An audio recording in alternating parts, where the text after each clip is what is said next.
हम में से कितने सारे लोग चाहते हैं कि हमें गवर्नमेंट जॉब मिल जाए, बट हमारी एक कंप्लेन रहती है कि life science, biotechnology, biological science या एग्रीकल्चर साइंस या इससे अलाइड डिसिप्लिन में गवर्नमेंट जॉब्स आती नहीं हैं।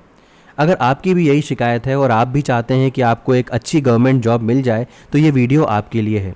जी हाँ, सेंट्रल सिल्क बोर्ड में एक नहीं, दो नहीं, तीन नहीं, पूरी की पूरी 122 पोजीशंस आई हुई हैं साइंटिस्ट बी की।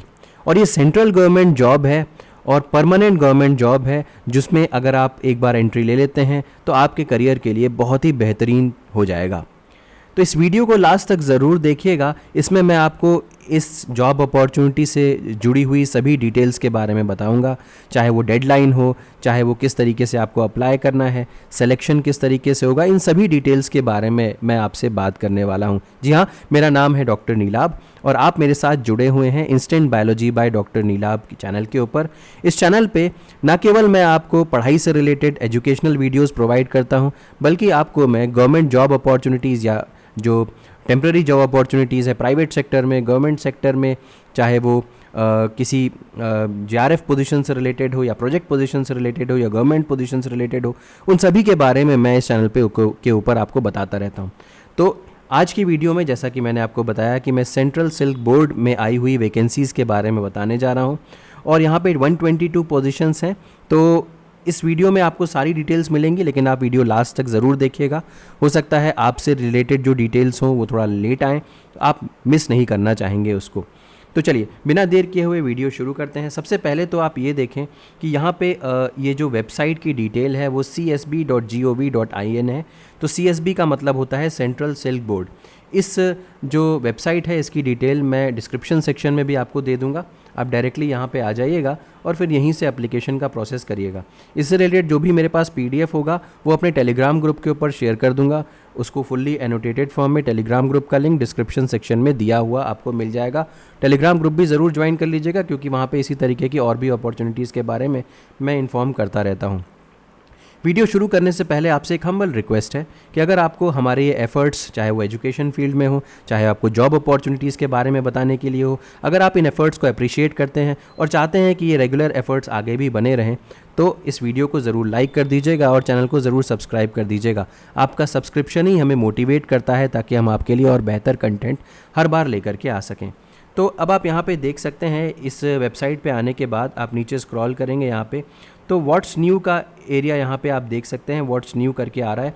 तो ये देखिए, detailed advertisement for the post of scientist pre cocoon sector, advertisement number CSB 01/2024। अब आपको इंग्लिश पे यहाँ पे क्लिक कर देना है। जैसे ही आप इंग्लिश के ऊपर क्लिक करेंगे आप एक PDF डॉक्यूमेंट डाउनलोड कर पाएंगे। मैंने ऑलरेडी डाउनलोड कर रखा है। तो ये देखिए CSB 01/2024 है, मैंने इसको डाउनलोड कर रखा है और एनोटेट भी कर रखा है। तो मैं आपको अभी ये दिखाता हूँ कि किस तरीके से ये है। Just a moment. तो ये देखिए, ये है पोजीशन। तो मैंने आपको बताया कि ये CSB 01/2024 है, प्री कोकून सेक्टर की ये पोजीशन है, साइंटिस्ट बी की पोजीशन है। अब आप देखिए, चाहे जिस भी आप फील्ड में हो, चाहे आप जेनेटिक्स में हो, चाहे एनवायरमेंटल साइंसेज में हो, प्लांट ब्रीडिंग में हो, बायोटेक्नोलॉजी में हो, बॉटनी में हो, चाहे जिस भी फील्ड में हो, अगर लाइफ साइंस से रिलेटेड फील्ड है तो आप यहाँ पे ज़रूर अप्लाई कर पाएंगे, क्योंकि पोजीशंस बहुत सारी हैं। यहाँ पे लिखा भी हुआ है कि आप इंस्ट्रक्शंस जो हैं वो पक्के तौर पे पहले ज़रूर पढ़ लें, ताकि एप्लीकेशन भरते समय कोई दिक्कत ना हो।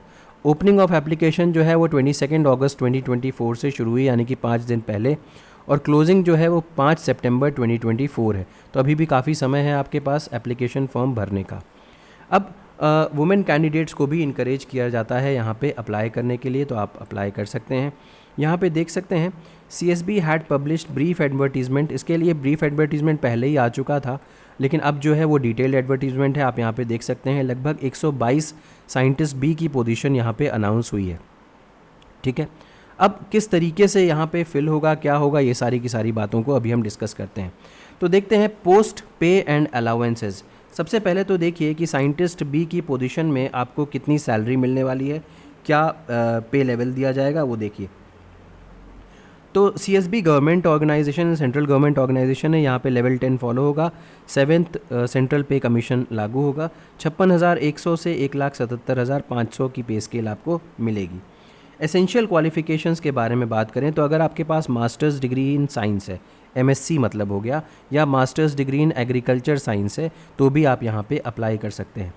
ठीक है, all applicants must fulfil the essential requirements of the post and other conditions stipulated in the advertisement. तो ये आप, इसीलिए मैं आपको यहाँ पे सारी डिटेल्स देने वाला हूँ, क्योंकि ये इम्पॉर्टेंट जो भी एलिजिबिलिटी क्वालिफिकेशंस हैं उसके ऊपर अगर आप खरे नहीं उतरेंगे तो आपका कैंडिडेचर कैंसिल कर दिया जाएगा। अब बात करते हैं एज लिमिट की। अपर एज लिमिट 35 ईयर्स है और वो कैलकुलेट होगी 5 सितंबर 2024 के हिसाब से। अब जैसा कि आपको पता है कि सभी गवर्नमेंट जॉब्स में एज रिलैक्सेशन तो दिया ही जाता है अलग अलग कैटेगरी के कैंडिडेट्स को, वही रूल यहाँ पर भी फॉलो होगा। अब देखते हैं कि कौन कौन से एरियाज़ के स्टूडेंट्स यहाँ पे एलिजिबल हैं। अगर आपने जेनेटिक्स या प्लांट ब्रीडिंग में अपनी मास्टर्स डिग्री की हुई है, या plant genetic resources botany, agriculture botany वगैरह में की हुई है, सेरीकल्चर में किया हुआ है, agriculture entomology, plant pathology, plant physiology, agriculture biotechnology या नॉर्मल बायोटेक्नोलॉजी या मॉलिकुलर बायोलॉजी बायोटेक्नोलॉजी, या इसके अलावा forestry, geographic information, GIS, environmental sciences, agri business. तो ये आप देख सकते हो ना कितनी सारी एरियाज़ दिए हुए हैं जहाँ पे अगर आपने मास्टर्स डिग्री अपनी एलिजिबिलिटी की हुई है, मास्टर्स डिग्री की आपने पढ़ाई की हुई है, तो आप इतने सारे एरियाज़ में अगर आपने पढ़ाई की हुई है तो आप अप्लाई कर सकते हैं। ठीक है, तो ये एक चीज़ क्लियर हो गई होगी आपको। तो अलग अलग यहाँ पे देखिए कोर ग्रुप के हिसाब से वैकेंसीज़ निकली हुई हैं। ये नंबर ऑफ़ वैकेंसीज़ नहीं है, ये सीरियल नंबर दिया हुआ है यहाँ पे, आप इसको चेकआउट करिएगा ये। अब नीचे आते हैं और देखते हैं कि यहाँ पे किस तरीके से शॉर्ट लिस्टिंग होगी। याद होगा आपको कि मैंने कुछ समय पहले ICAR AICE JRF SRF PhD programme के बारे में एक वीडियो बनाया था, और वो वीडियो बनाने के साथ भी मैंने आपको बताया था, क्योंकि उसमें मेंशन था कि इसी स्कोर के ऊपर बहुत सारे एग्जामिनेशन जो हैं वो शॉर्ट लिस्टिंग करने वाले हैं आगे आने वाले समय में। याद होगा आपको, मैंने वो वीडियो बनाया था, उसमें ये भी बात बताई थी, और वही चीज़ यहाँ पे आज आपको देखने को मिल रही है। यानी कि जो प्राइमरी शॉर्ट लिस्टिंग होगी इस एग्जामिनेशन में साइंटिस्ट बी की पोजीशन के लिए, जो पहली शॉर्ट लिस्टिंग होगी वो ICAR AICE JRF SRF PhD 2024 examination के स्कोर के बेसिस पे होगी। वो एग्जामिनेशन मुझे लगता है 29 जून को था, जहाँ तक मुझे याद आ रहा है, I am not very sure.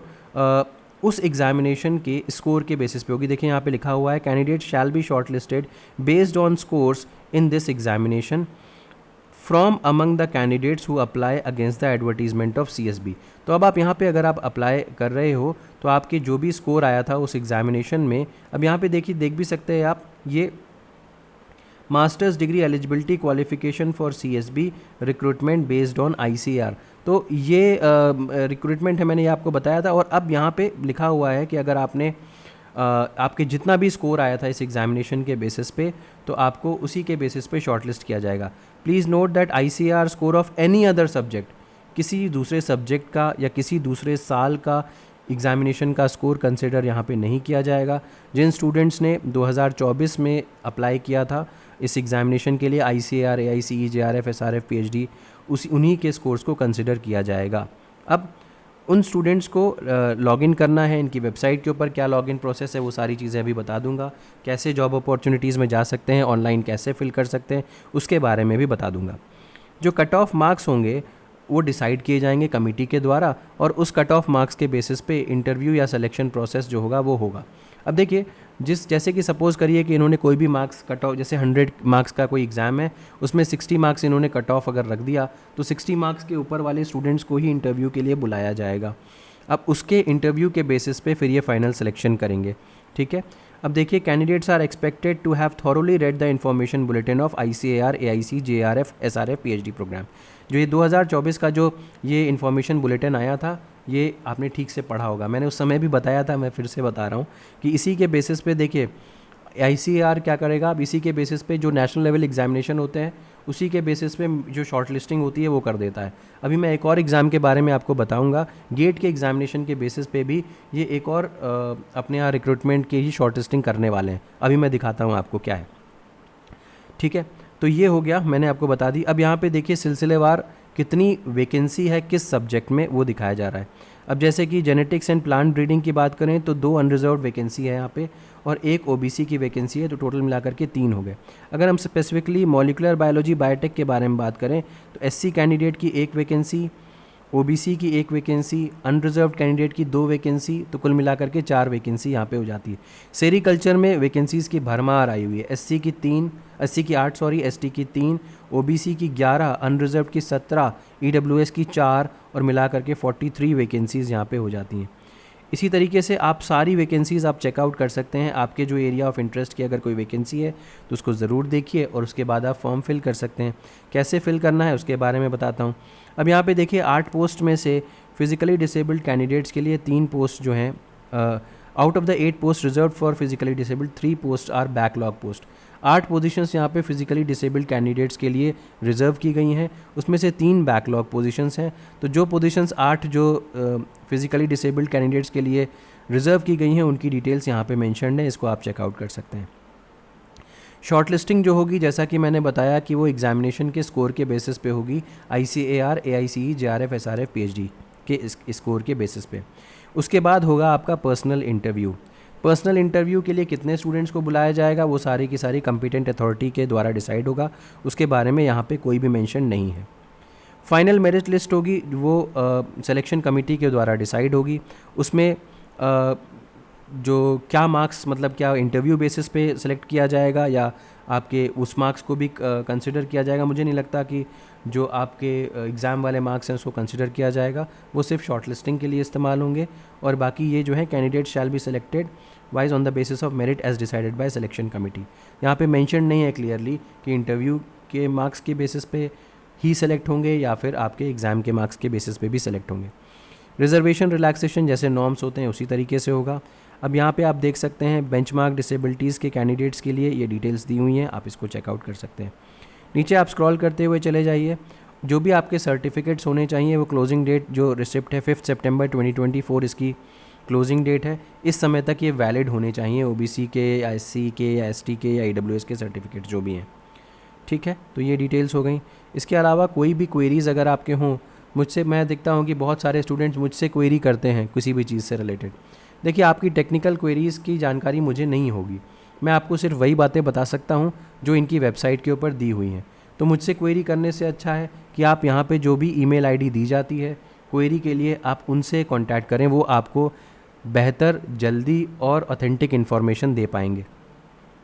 अब यहाँ पे देखिए अलग अलग फॉर्म्स भी आगे दिए हुए हैं, SC candidates, ST, EWS candidates को कौन कौन से फॉर्म्स वगैरह भरने हैं।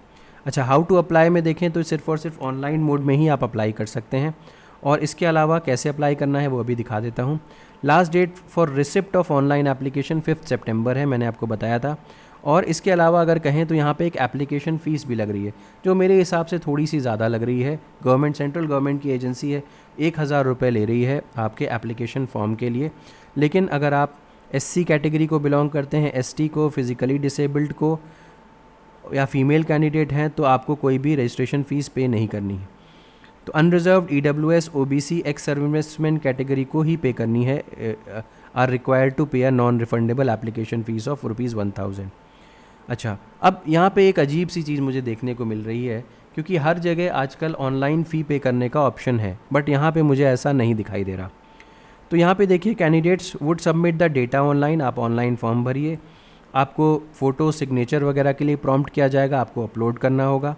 उसके बाद once completed he she would be prompted to generate the challan, आप चालान जनरेट करेंगे और उसके बाद प्रिंट आउट निकाल लीजिए। और प्रिंट आउट निकालने के बाद आपको इंडिया पोस्ट ऑफिस जाना पड़ेगा, भारतीय डाक ऑफिस जाना पड़ेगा और यहाँ पे जाकर के आपको फ़ीस पे करनी पड़ेगी। लास्ट डेट जो फ़ीस पे करने की है वो 6/9/2024 है। ये थोड़ा सा अजीब लग रहा है मुझे, लेकिन जनरली क्या होता है आप ऑनलाइन फ़ीस पे कर सकते हैं, लेकिन यहाँ पे ऐसा नहीं देखने को मिल रहा है। Again, candidates would upload documents in support of their age, essential educational qualification, score card, admit card. तो ये सारी की सारी चीज़ें जो हैं वो आपको भरनी होंगी। अपनी एडमिट कार्ड वगैरह की डिटेल्स, स्कोर कार्ड की डिटेल्स, जो आपका एग्ज़ाम हुआ था वो सारी चीज़ें आपको यहाँ पे भरनी होंगी। ठीक है, तो इसके बाद जब आप एक बार पेमेंट कर देते हैं तो पेमेंट की डिटेल्स भी आपको ऑनलाइन पोर्टल पे फिल करनी पड़ जाएगी। Candidates would be able to download the application only if the payment details are updated. एक बार आपकी पेमेंट डिटेल अपडेट हो गई तो आप नेक्स्ट डे T+1 डे जो है उस दिन आप अपना एप्लीकेशन फॉर्म डाउनलोड कर पाएंगे। अब यहाँ पे क्या क्या चीज़ें आपको सबमिट करनी पड़ेंगी या फॉर्म भरते समय किन किन चीज़ों का सबमिशन होगा ये मेंशन्ड है। Date of birth, essential qualifications यानी कि MSc डिग्री मार्कशीट, ICAR की डिटेल्स यानी कि जो एग्ज़ाम दिया था, category certificate, physically disabled certificate अगर एप्लीकेबल है, एक्सपीरियंस सर्टिफिकेट अगर एप्लीकेबल है, तो ये सारी चीज़ें आपको जमा करनी पड़ेंगी। एक बार आपने फ़ीस जमा कर दी तो वो किसी भी हालत में रिफ़ंड नहीं की जाएगी। तो ये कुछ और चीज़ें हैं, आप इसको चेकआउट कर सकते हैं। बाकी तो इतना कुछ इंपॉर्टेंट यहाँ पे नहीं दिया हुआ है जितना मैंने देखा। अच्छा, यहाँ पे एक बहुत इंपॉर्टेंट बात है कि अगर आपने टाइम से पहले इनकी जॉब छोड़ दी, यहाँ पे मेंशन्ड है कि अगर देखिए लिखा हुआ है, if he or she decides to leave the service of Central Silk Board by resignation or any means earlier than 3 years from the date of employment, he she shall be required to reimburse the Central Silk Board of ₹2 lakhs only in case of service less than 3 months or last 3 months salary emoluments in case of service more than 3 months। अगर 3 महीने से पहले नौकरी छोड़ दी तो 2 लाख रुपए आपको CSB को देने पड़ेंगे। अगर 3 महीने के बाद नौकरी छोड़ते हैं तो पिछले 3 महीने की आपको पूरी सैलरी यहाँ पे वापस करनी पड़ेगी। ठीक, यहाँ पे देखिए मैंने फिर से अभी बताया ही था कि कौन कौन से डॉक्यूमेंट्स आपको अपलोड करने होंगे ऑनलाइन, ये फिर से दिया हुआ है, चेकआउट कर सकते हैं इसको। यहाँ पे इंपॉर्टेंट डेट्स मेंशन्ड है, मैंने इसके बारे में भी आपको बता दिया था। ठीक, तो 5 तारीख लास्ट डेट है एप्लीकेशन फॉर्म फिल करने की और पेमेंट ऑफ फीस करने की लास्ट डेट 6 तारीख है। सिक्योरिटी बॉन्ड के बारे में आपको मैंने बता ही दिया। उसके बाद अब आप नीचे स्क्रॉल करते जाएंगे तो यहाँ से देखिए सर्टिफिकेट शुरू होंगे, यानी कि अगर आप श्योरिटी बॉन्ड फिल करेंगे तो 2 लाख रुपए आपको यहाँ पे देने पड़ेंगे। आई मीन टू से अगर आप नौकरी पहले छोड़ते हैं तो। उसके बाद यहाँ पे देखिए पेंडिंग केसेस वगैरह का आपको एफिडेविट देना होगा, कोई केस आपके खिलाफ़ नहीं चल रहा है, इस तरीके से सेंट्रल गवर्नमेंट की जॉब है। फिर यहाँ पे देखिए ST कैटेगरी का सर्टिफिकेट है। फिर इसके बाद यहाँ पे देख सकते हैं आप बैकवर्ड क्लास OBC का सर्टिफिकेट है। फिर उसके बाद OBC कैंडिडेट का कम्युनिटी सर्टिफिकेट के अलावा ये भेजना होगा। फिर आप देख सकते हैं EWS का सर्टिफिकेट है। इस तरीके से नीचे तक आप स्क्रॉल करते हुए जाएंगे तो अलग अलग कम्युनिटीज़ के सर्टिफिकेट्स यहाँ पे अटैच्ड हैं। इसी फॉर्मेट में आपका फॉर्म होना चाहिए। ठीक है, अब देखते हैं इसके अलावा देखिए एक और जॉब निकली हुई है, इसी में सेंट्रल सिल्क बोर्ड में ही निकली हुई है। तो अब आप इसको देखें, ये इंग्लिश में दिया हुआ है। इसको थोड़ा सा अगर आप नीचे स्क्रॉल करते हुए जाएंगे तो यहाँ पे इंग्लिश में आ जाएगा। ठीक है, इंग्लिश में आ जाएगा। ठीक है, अभी तक आपने देखा था वो प्री कुकून वाली जॉब थी, है ना। ये वाली जो जॉब होगी वो आप देख पाएंगे, सेंट्रल सिल्क बोर्ड जो है वो पोस्ट कुकून जॉब है। ये देखिए पोस्ट कुकून सेक्टर है, साइंटिस्ट B की पोजीशन है और यहाँ पे 28 पोजीशंस जो हैं वो एडवर्टाइज हैं। लेवल 10 की पेमेंट यहाँ पे दी जाएगी, सेम है। अब यहाँ पे देखिए अलग अलग कैटेगरी वाइज यहाँ पे आपको बता दिया गया है कि कितनी कितनी पोस्ट होंगी। ये ब्रीफ एडवर्टीजमेंट है। यहाँ पे देखिए अब जैसे कि प्री कुकून वाले में ICAR की बेसिस के ऊपर शॉर्ट लिस्टिंग की जा रही थी, यहाँ पे गेट एग्जामिनेशन के बेसिस पे शॉर्ट लिस्टिंग की जाने वाली है। ठीक है, अब अगर हम देखें तो यहाँ पे देखते हैं, यस, तो लेकिन यहाँ पे जो एसेंशियल क्वालिफ़िकेशन है वो बैचलर ऑफ इंजीनियरिंग और bachelor of technology in textile technology में। तो गेट 2025 एग्जामिनेशन के बेसिस पे यहाँ पे नौकरियाँ जो हैं वो फिल की जाएंगी। अब यहाँ पे इन्होंने गेट का भी पूरा का पूरा ब्रोचर जो है वो अटैच कर दिया है, आप चाहें तो इसको चेकआउट कर सकते हैं। तो अभी ये जो है मैंने जैसा कि आपको बताया कि ये ब्रीफ एडवर्टीज़मेंट है, लेटर ऑन इसके बारे में डिटेल्ड एडवर्टीज़मेंट भी आएगा तो उसको आप चेकआउट कर सकते हैं। मैं आपको यहाँ पे दिखाना भी चाहता हूँ, जस्ट अ मोमेंट। अगर मैं ये आया इनकी वेबसाइट के ऊपर तो नीचे स्क्रॉल करते हुए जाइए, देखिए ये पोस्ट कुकून की वैकेंसी यहाँ पे न्यू यहाँ पे लिखा भी हुआ है। प्री कुकून वाली इसके नीचे थी, ये पोस्ट कुकून वाली है। अब देखते हैं कि यहाँ पे आप जॉब को फिल कैसे कर सकते हैं, फॉर्म कैसे फिल कर सकते हैं। यहाँ पे ये है, आप नीचे स्क्रॉल करते हुए जाइए, ये देखिए ये पूरा ये स्क्रॉल हो सकता है, ठीक है ना, ऐसे। अब यहाँ पे आप नीचे देखें, ये पूरे के पूरे अलग अलग ऑप्शंस दिए हुए हैं। यहाँ पे आप देख सकते हैं जॉब अपॉर्चुनिटीज़, इसके ऊपर क्लिक करिए। जैसे ही जॉब अपॉर्चुनिटी पे क्लिक करेंगे आप यहाँ पे अलग अलग रिक्रूटमेंट के सेक्टर्स पे आ सकते हैं और यहाँ पे आप जॉब के लिए फॉर्म जो है वो फिल कर सकते हैं। तो ये इनका रिक्रूटमेंट का पूरा सेक्टर है, ठीक। तो उम्मीद है कि ये आपको समझ में आ गया होगा। इन्होंने अपने PDF में भी लिख रखा है कि किस तरीके से आपको फॉर्म फिल करना है। मैं दोबारा भी दिखा सकता हूँ आपको, ये देखिए यहाँ पे मेंशन भी है कि आपको अप्लाई किस तरीके से करना है, यहाँ पे मेंशन्ड है।